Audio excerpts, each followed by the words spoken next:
Hi, and welcome to another episode of Wine by Night. Today we're going to be talking about Pinot Noir, the heartbreak grape. And it's known for that reason, for a variety of different reasons. What you need to know about Pinot Noir is it's really temperamental. It needs a lot of great things to happen for it to ripen and express its fruit character in such a way that it's going to make a great wine. So when you're looking at Pinot Noir, it's this thin-skinned black grape that is highly susceptible to pretty much everything that's out there. Bunch rot, powdery mildew, you get a lot of the leaf roll virus, and it doesn't even have large leaves, so it doesn't have a huge canopy cover protecting the berries once they are there, and so really susceptible to birds when they're ripe. And then when they do ripen, if you don't pick them appropriately, they start to shrivel and dry out, creating these more like raisiny aromas, which aren't necessarily what you want to be putting into your wine. Now, Pinot Noir grows all over. It's one of the second largest crops in New Zealand. Burgundy, of course, is famous for Pinot Noir. And then there's areas as well like Oregon, Willamette Valley, which is one of the wines that I will be tasting today to give you notes on. But one of the things I just kind of want to just touch base, because the science geek in me won't let me not say it, but Pinot Noir is very susceptible to mutation, and that's what also makes it incredibly interesting. And you have Pinot Noir, and then you have Pinot Gris, and then you have Pinot Blanc, and they're all mutations of the same grape. And it's so easily mutated to create something else, but that mutation is in reversion as well, which means that it can go either way. If you have Pinot Blanc, you can get Pinot Gris, or you can get Pinot Noir.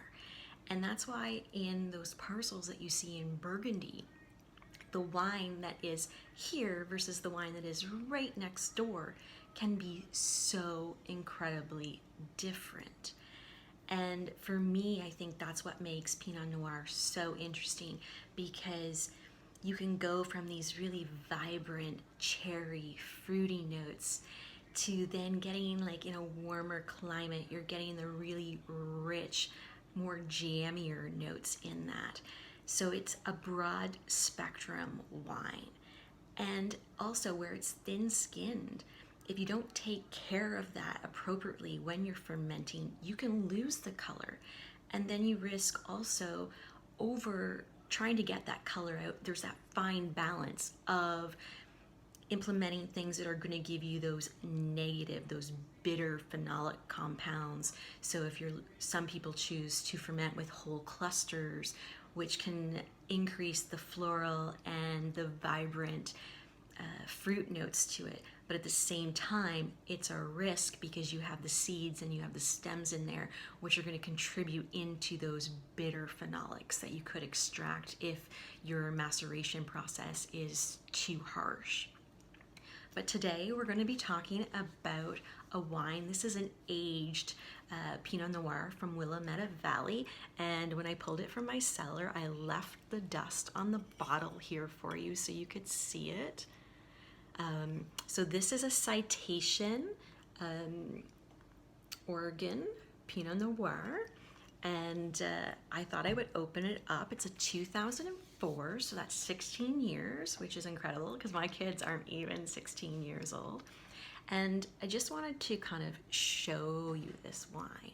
It looks dark, and I was just gonna look for a piece of paper here to show it to you, and I do have a hefty pour here, but it's really on that garnet brick style.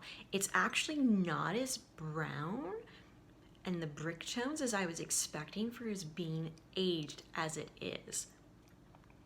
But I will tell you, slightly disappointed that I've opened this wine from 2004 solely because it could still age longer.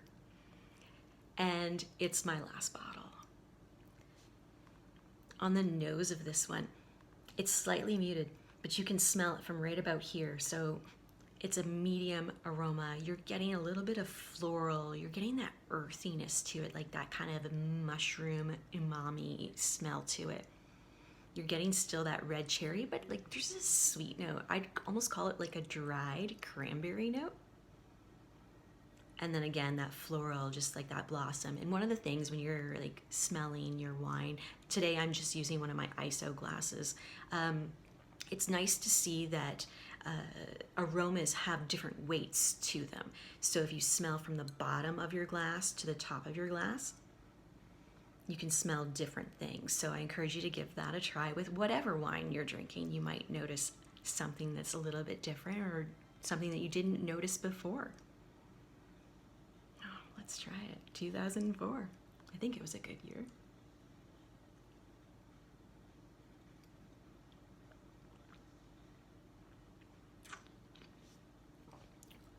The acidity to this is so present and vibrant. Again, this could have stood aging even more, which is incredible.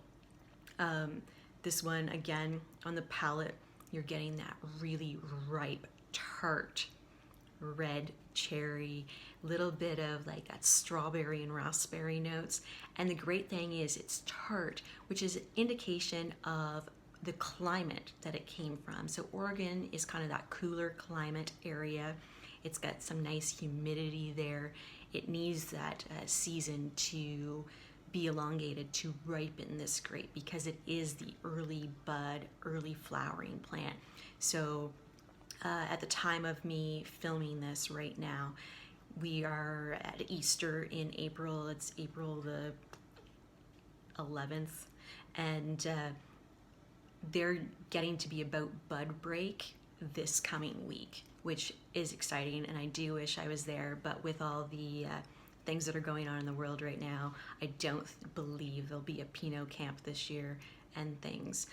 But again, the aroma on this, earthy, dried cranberry, those bright red notes, like the strawberry, the raspberry on the nose even, and that floral, kind of like a violet. It's very subtle, but it's there. And then on the palate,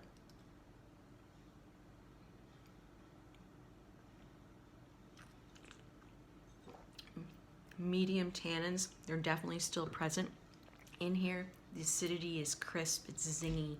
That cherry's there, that raspberry is there, a little bit of strawberry. It's a really rich wine, very delicious. So again, that is the 2004 Citation Pinot Noir from Oregon.